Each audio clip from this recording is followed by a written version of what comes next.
নদীতে নামেন না, বিপদগ্রস্ত কুমির দেখা যাচ্ছে, আপনারা রাজবাড়ীর পদ্মা নদীতে কুমির আতঙ্ক ছড়িয়ে পড়েছে।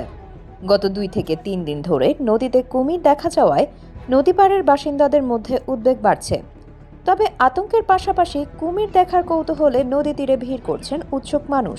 ওই যে আমার সমান বয়সী একজন একটু আগে আমার কাছে বললে যে আমরা গতকাল দেখছি 5-6 বার উঠছিল। হ্যাঁ, আমার ছেলেও বলল। তা আমি আবার বললাম যে লম্বা কত বড়, বললো যে 5-6 হাত লম্বা। তখন যে আমি বাড়ি যাই, যে নাতি ভাই সাথে করে আসলাম যে আমিও দেখি আসি দেখা যায় নাকি। স্থানীয়দের সঙ্গে কথা বলে জানা গেছে, কখনো সকাল আবার কখনো দুপুরে পদ্মা নদীতে ভেসে উঠছে কুমিরটি।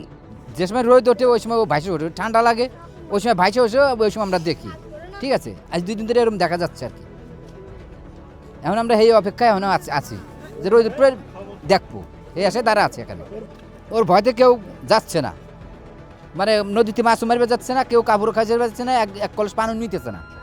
গতকাল 3 বার কুমির দেখা গেছে। গতকাল 3টে 3:30টার দিক দেওয়ানবাড়ি স্কুলের এই নদীর কাদায়, পদ্মা নদীর কাদায় আজকে অনেক লোক ভিড়ছে, এখনও কুমির দেখা যায় নাই। সময় আছে এখনও, রোদ করা হলে হয়তো কুমির ভেসে ওঠে। শুনে আসলাম যে কুমার নাকি দেখা গেছে, এই কালকে শুনছি, আজকে আসছে দেখতে, আজকে আর এ পর্যন্ত দেখা যায়নি। বুধবার 14 জানুয়ারি সকালে রাজবাড়ী সদর উপজেলার বরাট ইউনিয়নের 28 নম্বর উড়াকান্দা সরকারি প্রাথমিক বিদ্যালয়ের সামনে পদ্মা নদীর তীরে গিয়ে দেখা যায় কুমিরের সন্ধানে নদীর দিকে তাকিয়ে আছেন বহু মানুষ।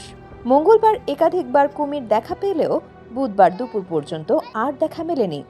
তবে উড়াকান্দা এলাকার বিভিন্ন পয়েন্টে কুমিরটি দেখা গেছে বলে জানিয়েছেন স্থানীয়রা। রাজবাড়ীর পদ্মা নদীর 28 নং সরকারি প্রাথমিক বিদ্যালয়ের আমরা ঠিক যে স্থানটিতে দাঁড়িয়ে আছি, তার ঠিক এই পেছনটিতে গত 2 দিনে অন্ততপক্ষে 3 থেকে 4 বার কুমিরের দেখা মিলেছে এবং এই বিদ্যালয়ের একজন শিক্ষক তিনি তার মোবাইল দিয়ে সেটিকে কিন্তু ছবি ধারণ করেছেন। গত কয়েকদিন ধরে পদ্মা নদীতে কুমির ভেসে উঠছে, এমন খবরে স্থানীয়দের মধ্যে আতঙ্ক তৈরি হয়েছে। কুমির দেখা যাওয়ায় প্রতিদিন যারা নদীতে গোসল করতেন তারা এখন ভয় পাচ্ছেন। যেখানে নিয়মিত শত শত মানুষ গোসল করে, সেখানে কুমিরের উপস্থিতি বড় ঝুঁকি তৈরি করেছে। তাই এলাকাবাসী সবাইকে সতর্ক থাকার আহ্বান জানাচ্ছেন এবং দ্রুত কুমিরটি ধরে নেওয়ার জন্য সংশ্লিষ্ট কর্তৃপক্ষের হস্তক্ষেপ দাবি করছেন। আমরা নদীতেই তো গোসল করি, নদীতেই কাপড় চোপড় খাচ্ছে, আমাদের তো পুকুর নেই। আমাদের পুকুরটা আমরা এই জায়গায় ভয়তে আমরা তো নাম বেরি, আতঙ্কর ভয়তেই তো নাম বের পারতেছি না। এই নদীতে গোসল করি আমি, এখানে 2 দিন যাবৎ কুমির দেখা যাচ্ছে, যার কারণে আমি বালতি নিয়ে আসছি, বালতিতে পানি তুলে উপরে গোসল করব। তো আমাদের সমস্যা হইতেছে এই কুমিরের জন্য। এই অত্র এলাকার লোকজন এখানেই গোসল করে, তারা আতঙ্ক আছে। আমি ধরেন মাছ মেরেই খাই, এখন ধরেন কালকে থেকেই কুমির দেখা গেছে, আজ তো আর নাম্বার পেতেছি এই ভয়তে, এই আতঙ্কের পর আছে। আমার লোক আলো ছোটো, দেখা লোক বেশি বাড়ি দেয়, লোক দাবা দিল, আমার হুঁতে খাওয়া পালাইলো, আমি খাবো কী করি, যে ডাঙায় বসে আছি, চাইলো নাই ডাইলো নাই।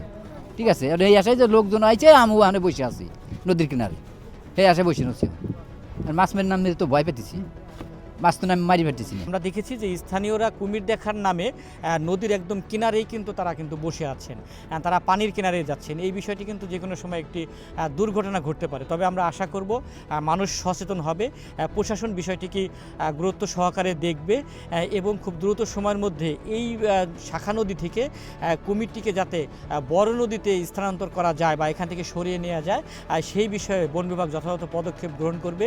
এই এলাকার মানুষের মধ্যে জনমনে স্বস্তি ফিরে আসবে, এমনটি আমরা আশা করি। কাল বেলা 1:45 এ জায়গায় একটা কুমির দেখা গেছে। কুমিরটি আমরা ছবি তুলে ফেসবুকে ছেড়ে দিছি। ফেসবুকে ছাড়ার পর তখন ভাইরাল হয়েছে। এই ব্যাপারে প্রশাসনকে বিশেষভাবে অনুরোধ করছি যাতে পদক্ষেপ নিয়ে যাতে কুমির থেকে সাধারণ জনগণ যাতে রক্ষা পায়, এর ব্যবস্থা নেওয়ার জন্য বিশেষভাবে অনুরোধ করা যাচ্ছে। ঘটনার পর রাজবাড়ী বন বিভাগের কর্মকর্তা সানজিদা সুলতানা ঘটনাস্থল পরিদর্শন করেন।